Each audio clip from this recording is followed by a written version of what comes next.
Tennery at Mowers and Blowers again. This is part 2 of my Bilt 1842 Super Bronco lawn tractor repower, rebuild, getting it going kind of episode. I know it's going to take more than 1 or 2 or 3 episodes to get this thing going because this thing has fought me from the beginning. It is designed so badly that it's almost impossible to replace the mower deck belt. I'm sorry, the drive belt. Transmission. Pulley. Transmission pulley on top of that pulley. On the side there's a tensioner and another tensioner pulley. To the side of that, cramped up in the corner, is the pulley that drives the transmission pulley that leads to the crankshaft pulley. So we got a lot of pulleys, we got a lot of cramped areas. We have the transmission pulley that's basically a hair from the frame of the mower. So it's impossible to put the belt around there because the wall is there. You're talking about a hair. So you can't even get the belt in there, you know? So you gotta remove the pulleys just to slip it over, you know? Anyway, so I messed with it for like 3 hours yesterday. I don't even know why I messed with it for 3 hours, you know. I really should have just taken the whole transmission apart, you know. That would have taken less time, you know. But I figured out that I tried like 6 different belts, none of them really fit, you know. So finally I ordered a new one, and that was the whole reason why I went through that, was because I didn't want to wait 3-4 days to wait for the belt, you know, because I would have to delay this video, you know. So instead of doing that, I figured let me work on mounting the engine while I wait for the belt, you know, which is what I'm doing. As you saw yesterday, I mounted it on the side, on its side, and it wasn't easy, and I'm not doing that ever again, you know, because I figured it might be easier since I had access to the bottom. The bottom is designed very badly too. There's a plate where the top part of the mower deck goes. This is not a conventional mower deck. Mower decks usually have the tensioner and idler pulleys on the deck that work with the spindle pulleys. This one's not that. This deck has only the spindle pulleys, but everything in between is mounted on the steering column of this mower. So everything is there. You disconnect this, you disconnect that, you pull, that thing is still there. So it's really difficult to take the mower deck off, even though I think their initial design was for the intention of it being easy to take off. But it's not easy, it's very hard. This is like the worst designed lawn tractor I've ever worked on. It's so difficult, very hard. Now, I'm not 100% sure this is called a Super Bronco because the panels, one of the panels flew off while Nick from Medford, who gave me this tractor, had lost on the highway. So it doesn't say the word Super Bronco, but it is identical to the one that my buddy Andy in Jericho, him and I went and picked it up a couple of years ago, and it's identical to it, with the exception of the engine, but they're both twin cylinder. So I just called this a Super Bronco. It looks just like a Super Bronco. I bet you it is a Super Bronco, but it's actually, I guess just call it an 1842 LT lawn tractor, you know, or whatever it is. It's identical. Identical! Identical. For you guys that are around my age, tell me what that clip is from. Great movie. Anyway, so I got the engine mounted. It only has 3 bolts on it because, like I was saying, it's got a plate over the holes. There's holes in the plate where you can get it in there, but only for the stock engine that this came with, which was the opposed twin. I used the other holes because the other holes for the opposed twin doesn't fit the single cylinder bolt pattern. So I could only get 3 bolts on. But I want to see if this smoky engine works first. If the smoky engine works, then I'll fish the nut, the bolt, into that panel there, stick it in the hole, hold it, and then try to wrench it in slowly to get the 4th bolt in. But for now, I'm not going through any of that static unless I know the smoky engine is no longer smoky. But I think the smoky engine is going to smoke. It's going to smoke a lot. And basically, I'm just doing this all for nothing. except for to satisfy my own curiosity that the wobbly piston makes that engine Dunsky. Needs to be tightened up a bit.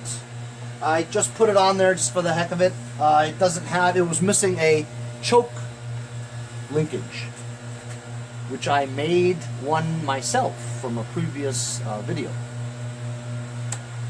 So, all I need to do to get this started, I think, is to connect the power solenoid cable to the starter, right? I don't have to worry about the kiln so much. Stator and lights wire, I really don't need to worry about those right now. I just want to start the engine and see if it smokes. So the engine is mounted. It's going to be louder than hell because I took the muffler off. The muffler doesn't fit on this frame, you know, so it's kind of curved in so it hits the frame. I have to find another way. If this doesn't smoke, I'll fabricate another muffler to get it to work, but it'll be louder than hell, but I just want to see if this engine smokes. If you guys see a lot of smoke coming out here, this is not the engine for this tractor. I'll have to get another engine from the back and try to get this to work. So I'm going to put this back up again.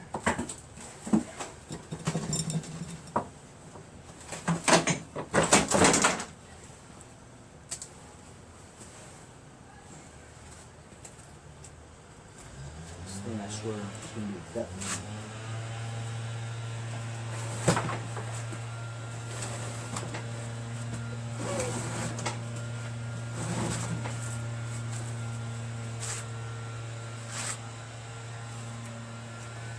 Remember, the gas tank is also a non-gravity gas tank.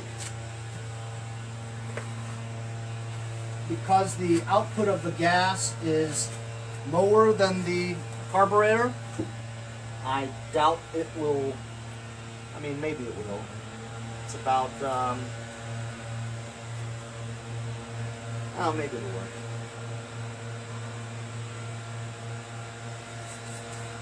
I gotta attach the throttle cable. This throttle cable now looks like it's bent. It's not even moving. See that? It's throttle cable, not even moving.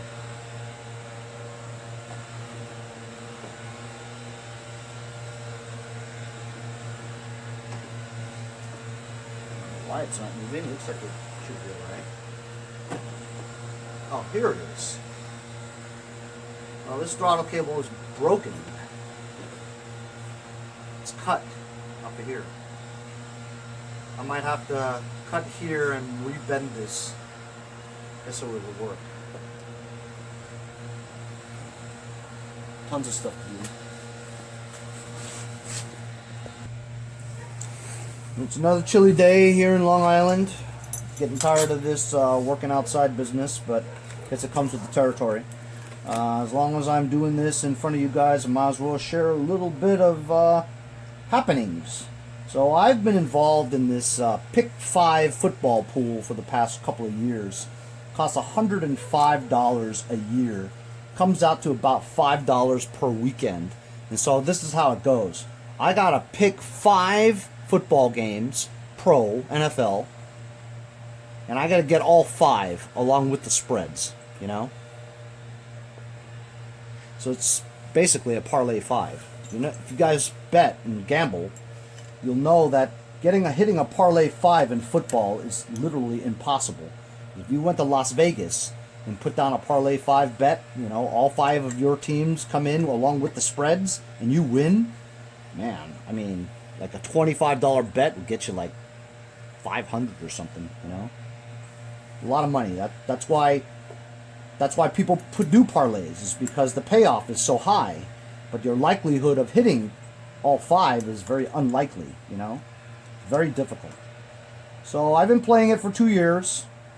I've come close a few times. I've hit 4 out of 5 before. But this weekend, or last Sunday, I hit 5 out of 5. That Patriot game on Sunday Night Football was the kicker. They had to beat Philadelphia by 4 points, which they did. They beat them by 7. So that was the 5 of my 5 that I hit.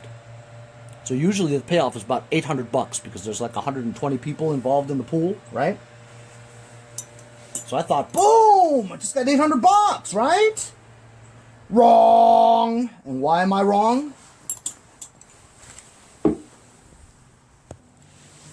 Because apparently it was an easy weekend with very predictable outcomes. And not only did I win, but 17 other people won out of the 120 people involved.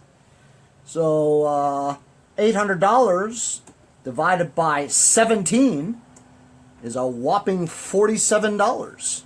So while I thought I was going to get $800 because I would have been the sole winner, right? I am one of 17 winners that get to share the pot of $800. You know what? $47 is $47, right? I mean, it's better than not winning at all. Am I right? Yeah. Anyway, so yeah, so right now I just as you saw, I put those 7/16 nuts on the starter, so that starter's ready to go, right? And basically, since this throttle cable is like messed up, right? It was cut here, right? I made the I cut the sheathing so it was more exposed. You see what I'm saying?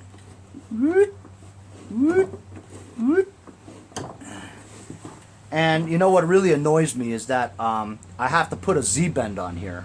If you guys have ever tried to do a Z-bend, it's not really that easy, especially with very heavy gauge steel cable. I actually bought a Z-bend bender, right? Problem is, I've got so much crap around here, I don't remember where I put it. I've been looking for that damn thing for like months. So I can't find it. I'm not even going to look for it. So I'm just going to try to make a Z-bend myself. It's kind of tricky, but if you have side cutters, just go like that. And then go like that. It's not perfect, but hey, that actually came out alright. Right? That's how you make a Z-bend on a throttle cable. I'm going to pull this out because this is a... Let me break the Z-bend I just made. This is a choke cable which is busted and you don't need it, so I'm just going to cut it to get it out of my way. Eee! God!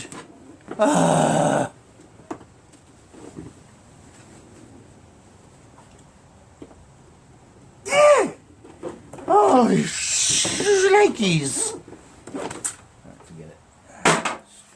Gonna have to just be in my way then. Oh, you gonna make me take this out? You gonna make me whip this out? Sons of bitches. Strongest cable ever.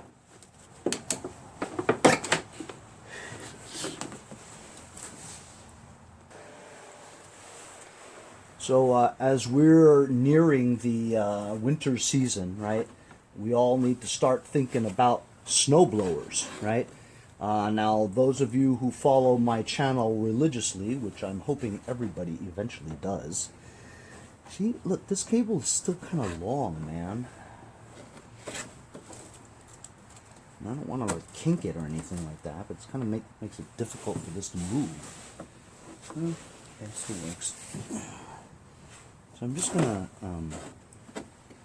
put this cable into this hole, Z-bend. Right. You know what? I think this thing is too long. This part here, the end of the Z-bend is too long. It has to just be a hook. So anyway, what was I saying? Oh yeah, so every year I do an annual big box store snowblower retail lineup. You know, I go to a Home Depot or something and I look at what they have to offer in terms of snowblowers for this year, and I kind of just walk around and give you my thoughts about it. You know, not really a review because I'm not starting them up or anything, but just my thoughts of what I see. You know, I think I'm experienced enough about snowblowers that I could give a general opinion of what I think about them, you know.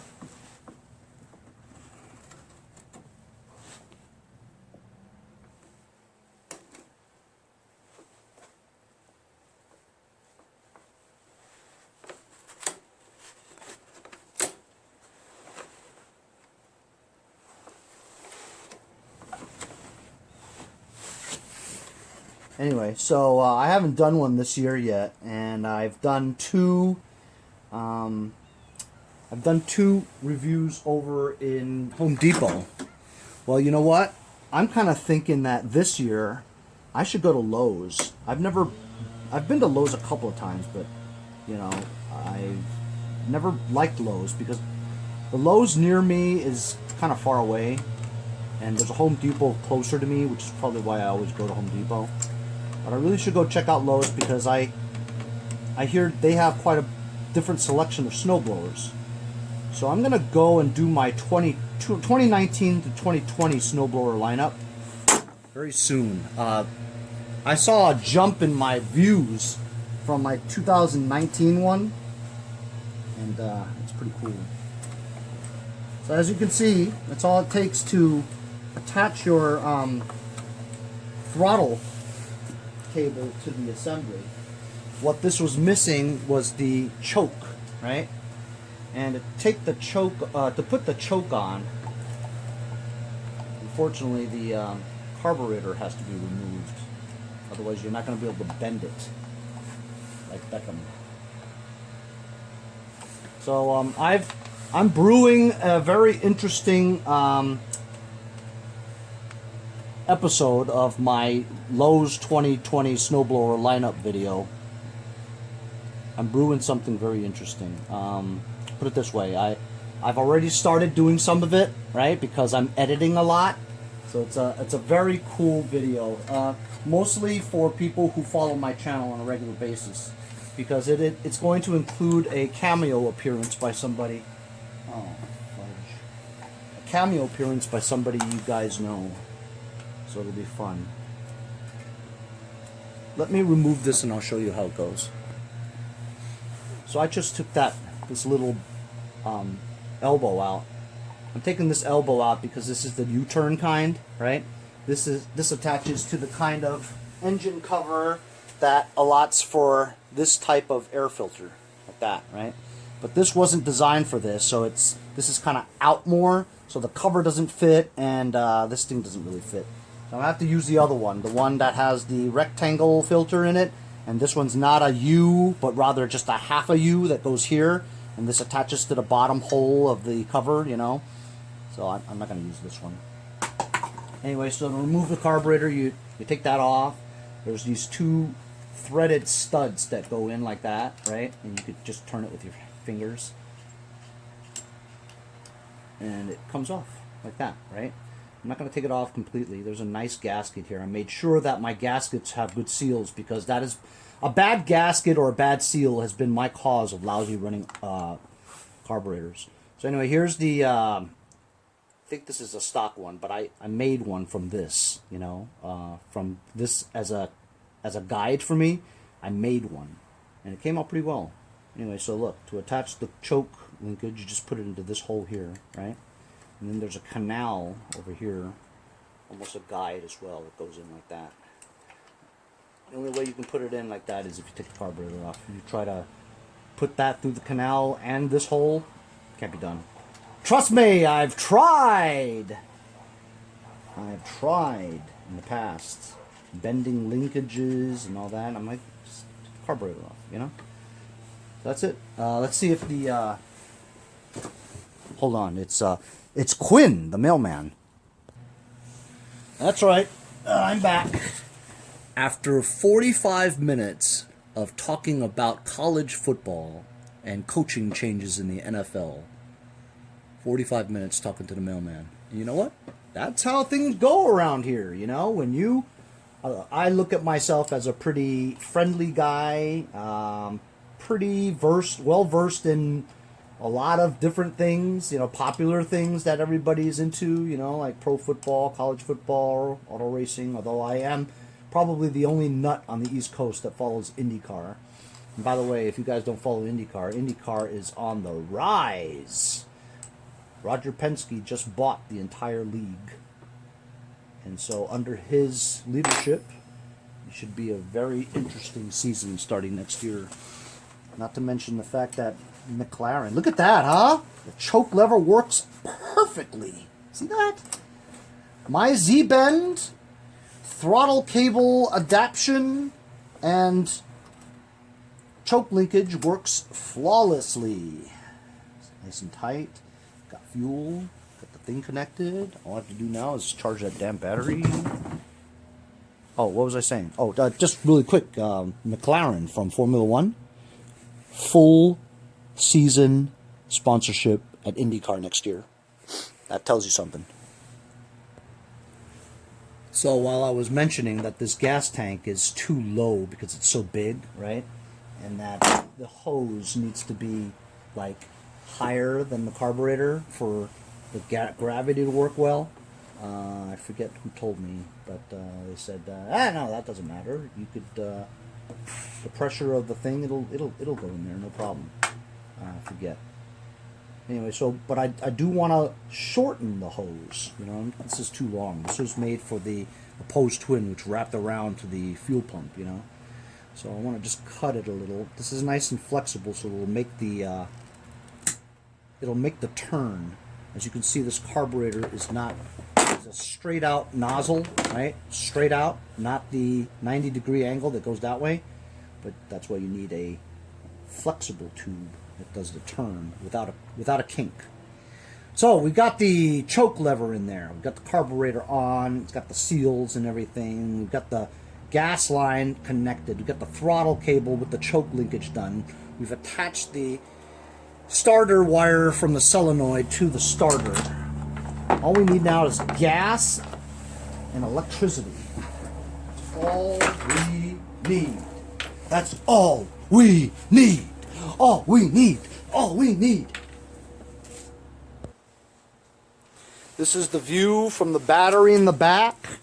The battery was at 1.5 volts after sitting for a while. I charged it up with my battery charger for like a day. Well, this is not going to work because look how loose this is. It's not even making contact. But anyway, let's find out how many volts. 9.87. So this battery does not hold a charge, okay? But I'm going to tighten up these bolts here on the terminals anyway and put a battery charger to it so that it is getting like 13, 14 volts going in, you know? Scratch that idea. I actually have another battery that was just sitting there on the floor. It was from another lawn tractor, but I didn't think that it carried any charge. Anyway, I had charged that one up too, and I didn't think it would hold a charge, but it was just sitting there for the past week or so. And I just put the multimeter to it, and it shows 12.51. So as long as I'm over 14, I'm sorry, as long as I'm over 12.4, it'll start.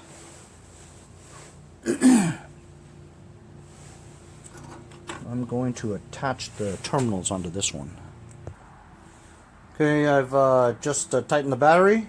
I'm going to crank it now. Be sure I'm going to sit on it in case it still works. Put the brake on, key in. Didn't have a key, I put any key in there. Let's see. Yeah. Not even close.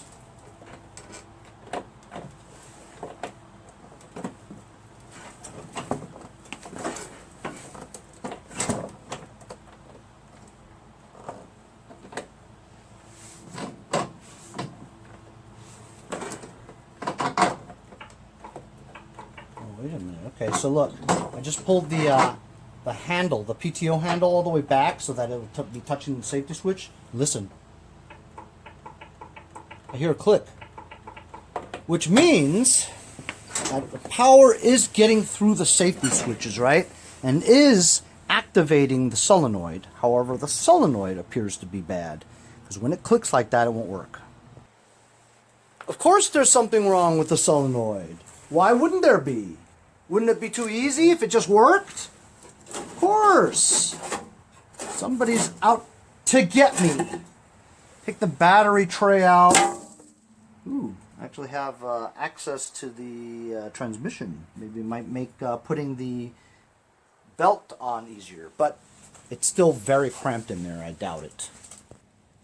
Getting my flashlight so I can locate the approximate area of the solenoid. Oh, it is right there. I see it. It's right here. This wire's right there. Sometimes if it's just not tight or something, it won't work. But it seems to be tight. And it's a 3-post solenoid, which means that the ground is very critical.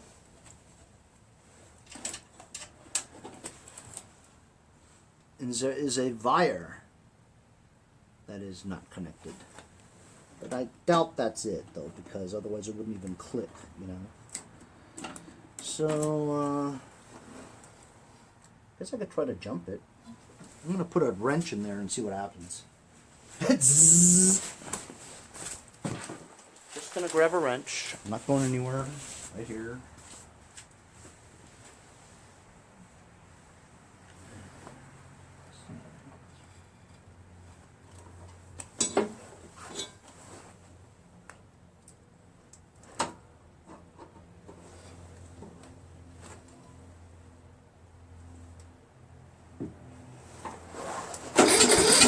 Hey, hey, see that?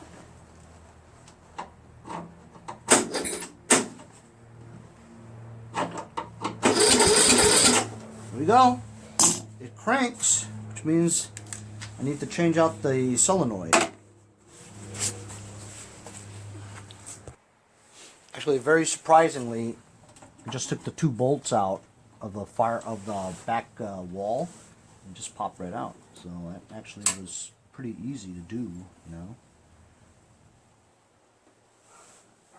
I wonder if this, if I grounded this, would it make a difference?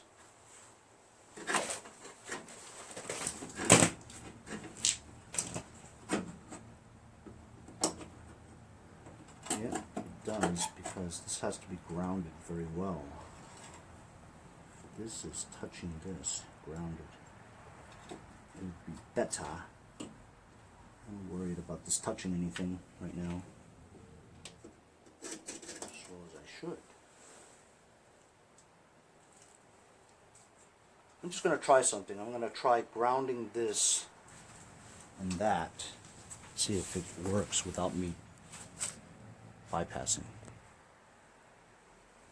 I've got a jumper wire going from here to ground. I put this thing to the ground along with this negative thing touching the thing, and the other side of the jumper going straight to the negative ground on the battery, and you still can only hear it clicking, which means the solenoid is bad. I have a full 4-post solenoid, which is probably a little better. So I've got another solenoid here, and I've got this ground wire that I'm going to connect onto this wire here, because the old solenoid was a 3-post solenoid, right? I don't like 3-post solenoid because over time the ground gets really rusty and it doesn't ground anymore. 4-post solenoid is actually a wired connection to ground, so it's a better connection to ground, you know. So I am now attaching a wire that has a tab on it, right, to the stock ground wire, and attaching it onto the 4th connection. That's why they call it a 4-post solenoid, see? So I'm not going to do that yet. I'm going to crank it and see if it cranks, okay? And we'll see if this solenoid works. There you go.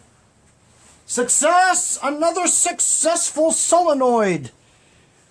Now I have to mount it onto the wall again. So I've mounted the solenoid back onto the wall. And you know what? I'm going to keep the battery out for now because, and the battery pan, because I actually do have very good access to the pulleys here. And I'll just keep this off. When I get my new belt, I might be surprised that it's easier to put it in. So I'm going to put gas in the gas tank now. So I just added gas. Okay. I'm going to pull this out and see if any gas comes out.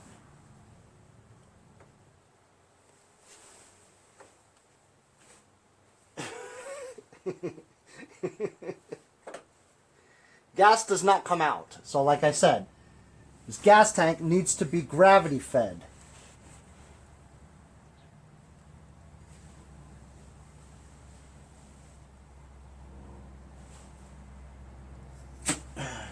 Seems to be something stuck.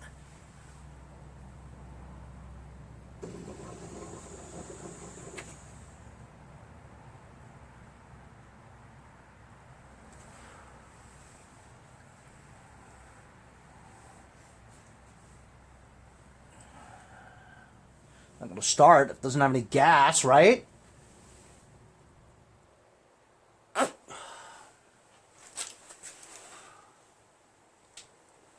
Didn't understand. Oh.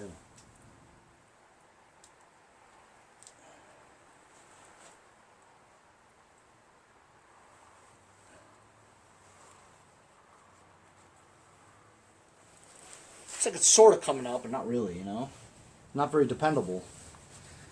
If you pull it out, look, it's not really coming out. So, can't really use this idea. Gotta have to change the gas tank. Got my air compressor and blowing through the air, throwing through the hose to clear out the tank or whatever was obstructing it.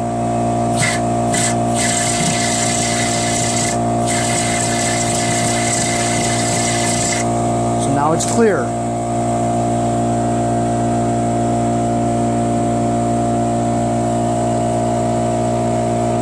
And it's coming out now. That did it.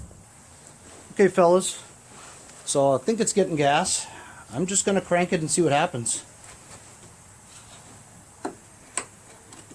Choke. Here we go. It's going to be super loud and it's going to smoke, I think.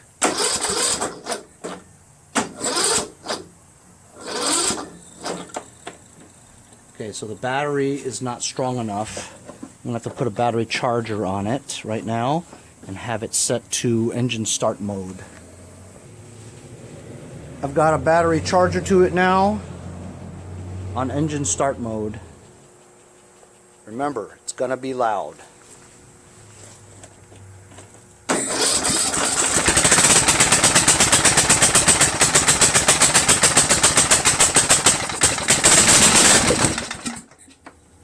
Boom.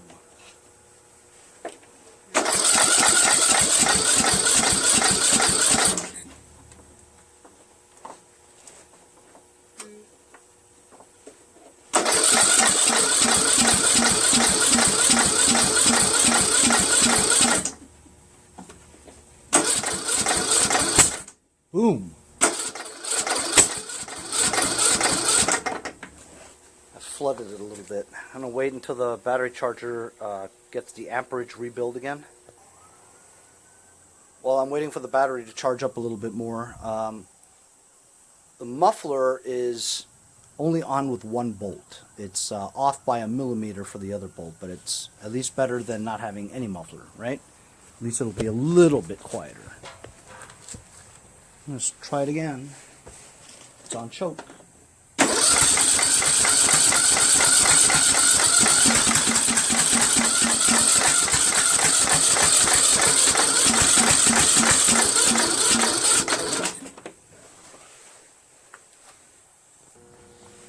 I'm going to try it again, and if this doesn't work, I'm going to try another carburetor.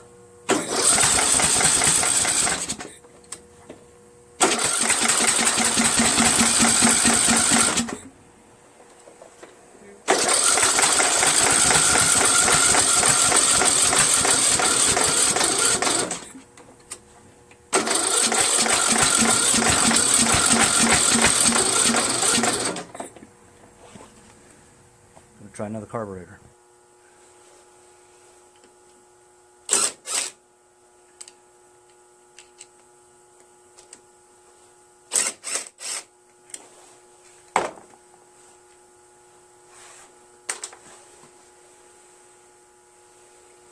I have a Walbro carburetor here that I got from Nick a long time ago. I haven't done a thing to it. I don't know if it works. Nothing about it. But I just took off the solenoid valve, you know, cut it, because this doesn't have a solenoid. And I hate them anyway.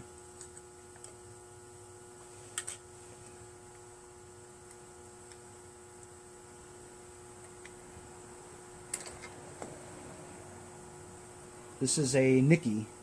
See? I think it's a copied Nikki.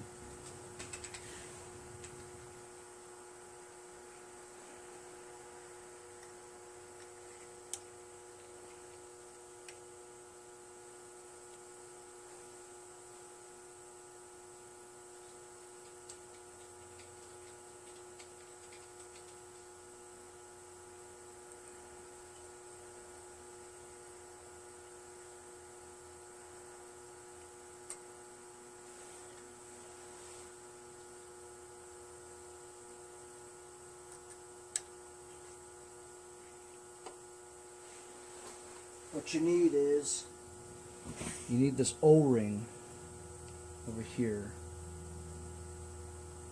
to give it a nice tight seal between the intake manifold and the gasket. Or like they say in Chicago, gasket. Not gasket, gasket.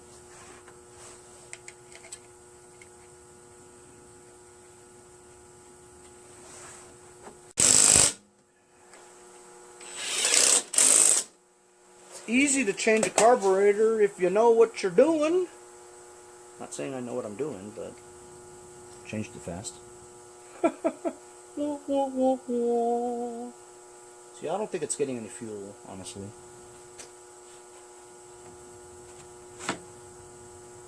Just don't think it is. Look, see? No fuel going in here, man.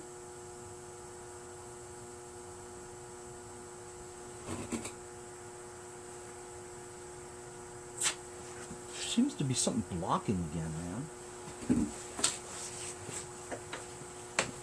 Don't know why.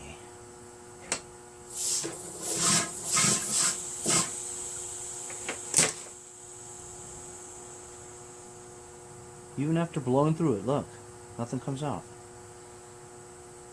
Maybe it's this thing.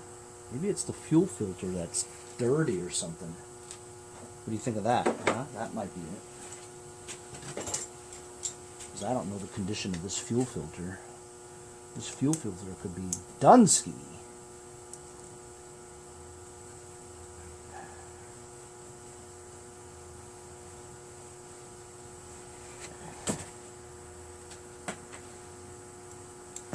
No, it's not the fuel filter. You know why? This fuel is still not coming out. See? So that's it. I don't think it's getting any fuel.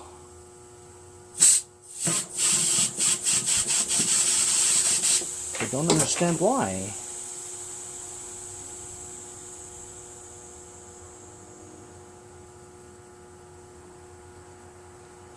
What I'm gonna do, I'm gonna go get a small gas tank, that Tecumseh lawnmower gas tank, and just gravity feed it that way just to test. Got a Tecumseh lawnmower engine, the straight thing right to the, and obviously you could see it leaks. It's okay, we're just going to test it.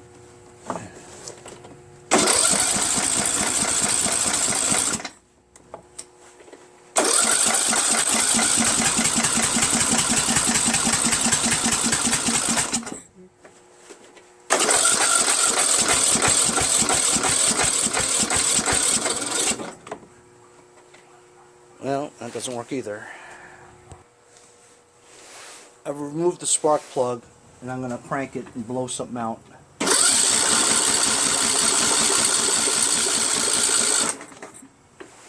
So it's got quite a little bit of fluid in there. I'm going to test and see if we have any spark. I'm sure we do. Plenty of spark. Plenty of spark. Very good spark too. Very good. And of course you're going to have stuff blowing out of there because gas is going to the carburetor. Alright, I'm going to try it one more time. That's it.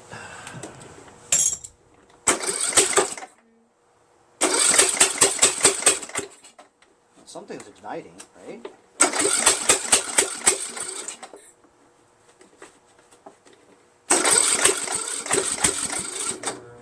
Just doesn't want to start though. Alright, well, I don't know. I've done quite a lot today. This is obviously going to take a lot more time to fix.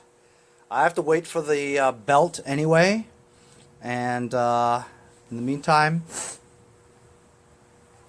I'm going to just keep working at this and think about it, and maybe you guys can comment and tell me why this damn thing only started that one time in the beginning and then it stalled. But I think it stalled because it wasn't getting gas, you know. I mean, now we know it's getting gas. Look.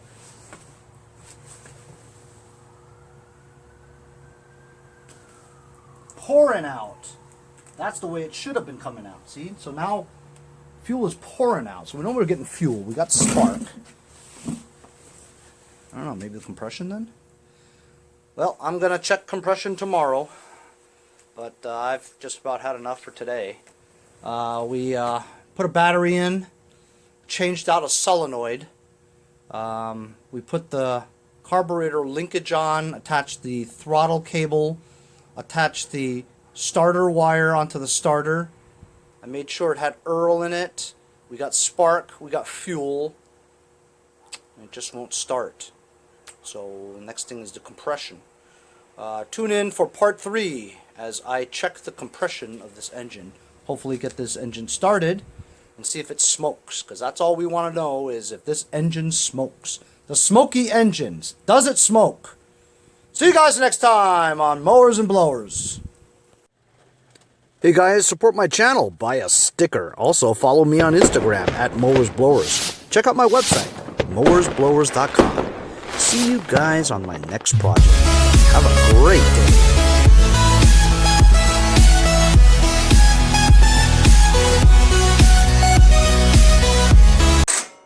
See you guys next time on Mowers and Blowers.